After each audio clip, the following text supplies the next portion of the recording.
এখেত হৈছে আমাৰ জানু মেম আৰু শুভম ছাৰৰ ডেটা আঙ্কল আজি আপুনি আমাৰ পূজাত আহিলে খুবেই ভাল লাগিলে তো মই আপোনাক সুধিব বিচাৰো যে আপোনাৰ ল'ৰা ছোৱালী দুজনে আদাৰ কাৰণে কাম কৰিছে তো কেতিয়াবা এনেকুৱা হয় ব্যস্ততাৰ মাজত কেতিয়াবা ফ্যামিলি ফাংশনস বা মিটিংস বা কেতিয়াবা আমাৰ হলিডেজতো কাম কৰিব লগা হৈ যায় তো আপুনি এজ আ গাৰ্ডিয়ান কি ফিল কৰে কি ক'ব বিচাৰে আসলে এইটো কথা মোৰ কোনো ওজৰ আপত্তি নাই কিয় মোৰ ল'ৰা ছোৱালী দুইটাই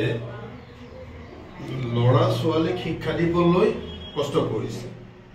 শিক্ষাৰ নিচিনা এটা মহান কাম কৰিছে মোৰ ল'ৰা ছোৱালীয়ে তাৰ কাৰণে মোৰ যদি ঘৰত কিবা এটা অকমান অসুবিধা হয় সেইটো মই নিজে মেনেজ কৰিলো কাৰণ এইটো এটা সাংঘাতিক মানে পুণ্যৰ কাম কৰি আছে বুলি মই ভাবো শিক্ষাদান কৰি আছে নহয় জানো গতিকে ইয়াত কোনো ওজৰ আপত্তি নাই মই এইটো মেনেজ কৰিলো নিজে খুবেই ভাল লাগিলে আপোনাৰ লগত থেংক ইউ